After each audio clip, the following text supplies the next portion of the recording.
thanks for doing this and for helping our clients kind of learn a little bit about your journey on getting into business and franchise ownership. And just kind of have a handful of questions that are typically asked of me when people are kind of getting started in this process. So I thought you'd be a great person to chat with for the next kind of 5 or so minutes. And you can kind of share your journey of why you landed on the business that you landed and kind of why you went into business and franchise ownership in the first place. So why don't we just kind of start off with just kind of you introducing yourself, a little bit of your background and kind of your current titles.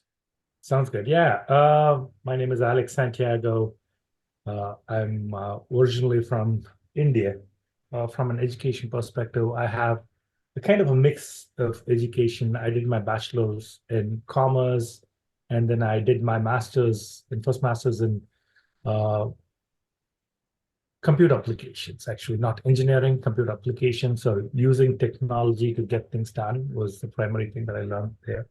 And I'm not an engineer who can produce new technologies. So basically just utilizing existing ones to solve business problems. That's what I learned.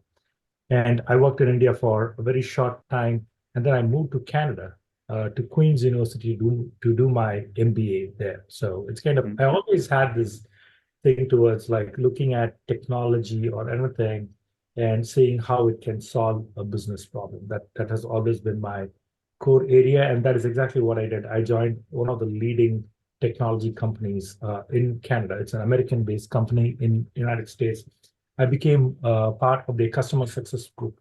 So what a customer success group is, it focuses on making sure once, like in a software as a service model, once a customer signs up, like say when they're investing, say 20 to $100 million per year in our company, making sure that they're getting the best value for the investment that they're making with our products, basically making sure that their executives are spending the money on us are getting the business value, because it's not just about technology, it's about getting business value. That's why we spend. So that was my core background. And since I did my MBA, which is now feels like ages ago, I've always been talking to my friends about starting a new business. I think that's something that a lot of people think about, right? You won't believe the amount of time I have spent with my friends in just doing uh, business plans, writing business plans, pages and pages of it, and it going nowhere. So basically, the ideas were extremely lofty and maybe creative, but the point is sometimes we just waste so much time on deciding what should be the name of the business, and it goes nowhere, right? So this kept on going on, and in 2023, there was large layoffs across the tech industry everywhere, and I saw some of the best minds getting laid off in my company, people with whom I have spent almost 15 years. And I was shocked to see that there was no real pattern or logic to the layoff. It was just blindly unlucky draw. And if you're part of it, you're gone. And suddenly that brought back, need to see what else can I do if I get hit by it. Do I have an alternative revenue stream? It was what I came into my mind. And that is exactly when you ping me on LinkedIn. Oh, Just, yeah. and frankly, I thought it was spam to start with, like somebody like, because with all the things going on in the internet right now. But nevertheless, it just piqued my curiosity because it said franchising. I was like, tried a lot of starting a business right from scratch. Maybe I should look at franchises and truly, and this is why I asked you whether I can be really honest in the sense, like at that point in time, I was not very serious about it. I was like, let me just talk to this person and see what is the deal. And I had the first conversation, and then it's history. Now I have a franchisee, as you, right? I'm a franchisee. And why don't you share with everybody kind of what you own?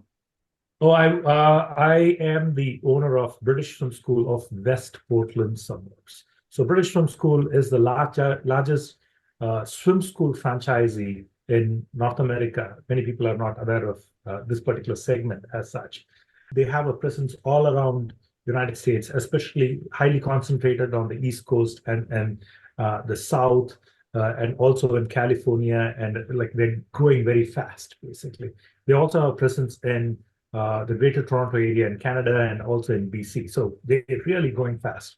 And they were not in Oregon. I was the first franchisee to open in Oregon last November. Gotcha. So obviously you've landed on British Swim School, but prior to that, what were you hoping to find in a franchise? Kind of what were kind of your kind of top 3 to 5 attributes that you're like, hey, here's kind of my must-haves of what I'm trying to find in a franchise. Yeah. So I know different people enter a business for different reasons. Some of them want to do something that they're very passionate about along with business. Uh, I was more of the opinion that, and I did tell you that quite a bit, is in terms of I was looking at a business that was a solid business that wouldn't basically be hindered or disrupted by a change in fashion or a change in technology. Because coming from the technology industry, I can see how fast things change and how disruptive it can be. It can completely remove a particular segment or an industry. So I was very specific about that. I was looking at it from a good revenue stream somewhere. I did not care if it was a glamorous business or not, basically, right? It's like, so I was even ready to get into an essential business, essential service or product provider, but as long as it had a solid moat as well. That was another thing that I was looking at. And I think we finally found that in British Film School.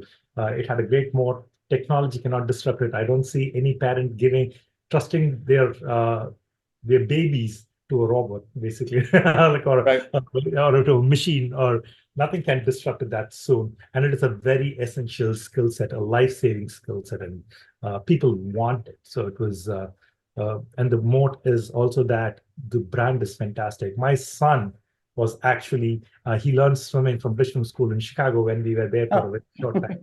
So that was one of the reasons first for me to, like, when we were looking at a lot of options, for me to actually even consider British Film School. It was in the bottom of the whole lineup that I had, and it's slowly, yeah. I remember that. that. Yeah. Now, you started this business in addition to your job, correct? Yeah. Gotcha. Yeah. So you're one of those clients who said, hey, I think I want something what we call semi-absentee. Yeah. Gotcha. So can you share with people who are, thinking about doing this, thinking about going to franchising, may or may not do it? Can you share with them just kind of, hey, here's what I learned about the FranNet process in researching franchises? So yeah, to start with, as I tell you, I hate to tell you this, I was not serious there. It's kind of like, I was going through the process. I followed your process, right? I think that is what helped me reach the place where I was. There are two things you can be. You cannot be serious like me, but if you're not going to follow, if you're not sure that the franchising is ready for you, that's totally fine, I guess. But I think I was successful only because I followed the FranNet process. If I was not serious and I had not followed the process, I would 100% wasted your time and my time as well, basically, right? So I think following the process was very important because, first of all, I like the process because it first gave me a very good clarity in terms of what franchising is. Because we tend to assume a lot of things. We tend to think that this is how things work, but it is not. You actually suggested books, and I read both those books. Yeah. I did my homework. I would assume, I'm sure you would have found some gaps here and there, but I tried to do my best to do my homework because, to some extent, though I was not serious, I was not sure if I'm going to get into business at all because I never started anything so seriously. I had that thirst to have a second source of income, something that I can rely on completely if possible later. So yeah, your process was very, very helpful in clarifying things, in also guiding me every now and then whenever I was getting distracted, right? And one of the things that I also appreciate is in terms of you always, you understood your filter criteria, your questionnaire helped us narrow down things that would apply to me, but you also put certain things that I was not looking for. Like, for example, British School was not something that I was immediately looking for. You made it part of the list, and you made us go through the whole process, made us talk to franchisees whom I might not have spoken to otherwise as well. So I think that clarified things. And yet you landed on the business that was probably at the bottom of your list in the beginning, Bottom right? of the list. Yeah, because the first one, if you remember, it was a bit of a disappointment. I was very much set on a fencing business. Yeah. The day we spoke to them was the day they had actually decided to sell it to somebody, like the fan registered to somebody. So I was a little disappointed there. I would definitely give you the credit for not letting me just decide that, okay, my one-shot opportunity is gone. Now I'm not going to get into franchising business. Gotcha. Yeah. So in the couple of minutes that we have left, any advice that you would give to people on, hey, if you're about to start this journey, if I were you and I was doing it again, here's what I would be thinking about. Okay, this is what I would say, right? It's kind of like it's whether it is semi-absentee or not. Say, suppose unless you are someone who's really organized, who knows to do business beforehand, I would say you should basically, if you have decided to go my path of staying in your job for quite a bit, I would definitely say if you don't have a business background or you don't come from a business family, definitely ensure that you have someone in your side who can look out for the business. Like, for example, my wife, she resigned and she's running the operations on a day-to-day basis. Without her, I feel that I would have been a failure straight out, basically. Mm-hmm. So if you're going to hire a general manager, it has to be either someone from the family or someone whom you are 100% sure who's going to be as dedicated as you are going to be. Otherwise, I think it's going to be really tough for someone to be successful in a semi-absentee model, especially if the business has a lot of variables, right? Right. On a daily basis. So kind of the first hire being the general manager, in this case, obviously it was your wife, that, hey, if it's not going to be a spouse or a friend or whatever, hey, that first general manager hire is very key. Very, very important. Like, Yep. they have to be as committed as you are, and you have to compensate them accordingly to stay there. Yeah. Great. Yeah, I would totally agree.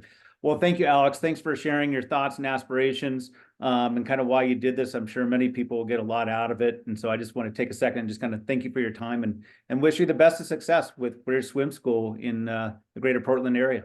Absolutely. Thanks a lot You got it. for all the help there. Thank you. You got it. Thanks, Alex. Thanks. Bye.